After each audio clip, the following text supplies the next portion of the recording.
Maintenant, toujours sur les coléoptères, on va avoir deux familles, les Dyticidés et les Hydrophilidés. Alors, je vous laisse découvrir une boîte, les dytiques et les hydrophiles. Alors, pour vous expliquer comment ils fonctionnent, car c'est assez particulier, on va faire un plan sur le poster. Et voilà, les dytiques respirent par le bout de l'abdomen et stockent de l'air sous les élytres. Et comme ça, ils peuvent aller sous l'eau et respirer. Alors, ce qui est extraordinaire, c'est qu'ils ont une forme bombée. Alors, ils ont beaucoup de mal pour s'accoupler, mais le mâle a trouvé une solution. Sur les pattes avant du mâle, il y a deux ventouses comme ça, une sur chaque patte, et au moins il peut se ventouser sur la femelle et tenir, même si c'est bombé. Hein, c'est des insectes aquatiques dont la larve se développe dans l'eau, et elle est carnivore, bien sûr, comme eux. Hein, c'est des grands carnivores. L'hydrophile, on va voir un autre. L'hydrophile a une autre particularité. Au lieu d'aspirer par le bout de l'abdomen comme le dytique, il respire par les antennes, et il stocke de l'air sous son abdomen. Au lieu de sous ses élytres, c'est pas tout à fait pareil. Et dans la boîte, on va faire un gros plan sur le plus grand hydrophile de France, qui est là. Donc c'est un de nos gros coléoptères de France. Voilà pour ces familles.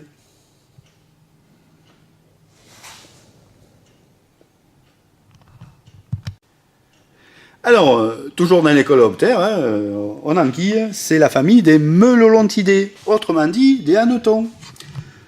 Alors, on va surtout voir celle du bas. En France, celui-ci, c'est le fameux hanneton commun. Melolonta.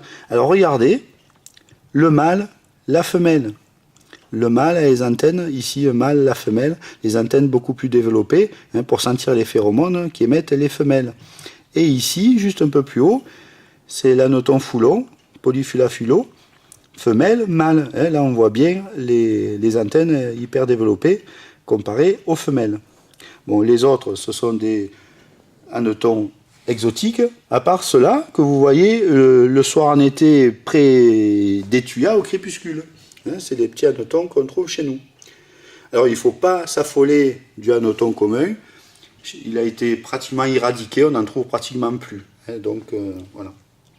Voilà pour cette jolie petite famille.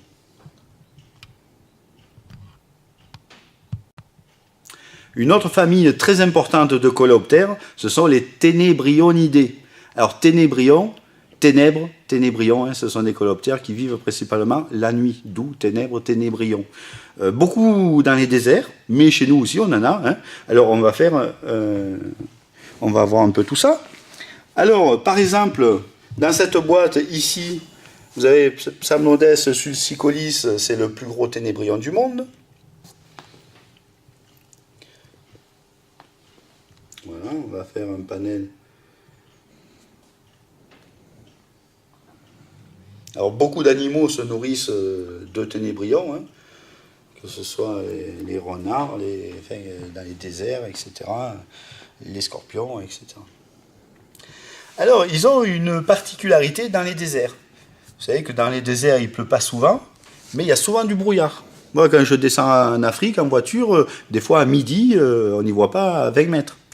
Alors, comment ça se passe ? Alors, on va faire un petit gros plan sur un blaps, les gros ténébrions, ça s'appelle des blaps. Je ne sais pas si on peut faire un gros plan sur cela, parce qu'ils ont plein de poils. Certains ont plein de piquants. Voilà. Alors,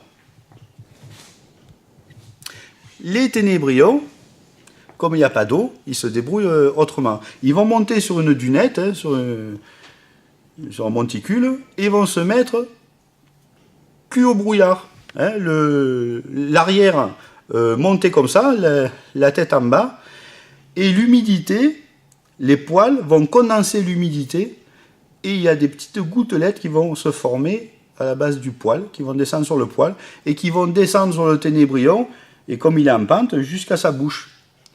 On les appelle les coléoptères buveurs de brume.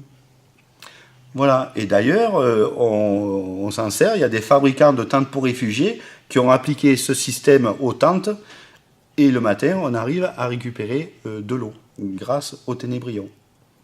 On a beaucoup à apprendre de la nature, encore une fois. Voilà, alors encore une famille de coléoptères, très jolie famille encore, c'est les rutélinés, c'est une sous-famille, hein, les rutélinés. Les rutélinés, c'est des coléoptères, eh ben, vous allez le voir, il y en a qui sont fabuleux. Voilà, alors il y en a qui sont dorés, il y en a qui sont argentés, il y en a qui sont zébrés. Celui-ci, si on peut faire un gros plan, c'est Chrysina victorina. En fait, c'est Victorina vient de la reine Victoria, hein, on y a donné son nom.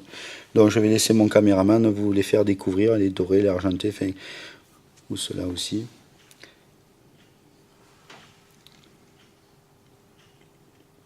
Et dans la boîte du bas, on va découvrir des Français. Un Français qui est vraiment très très beau, c'est celui-ci. Hein. Alors c'est pas pigmenté, hein, le bleu comme ça, c'est structurel, hein, c'est sur les élytres. Les élytres sont en lamelles disposées d'une certaine façon et c'est l'éclairage qui donne la couleur.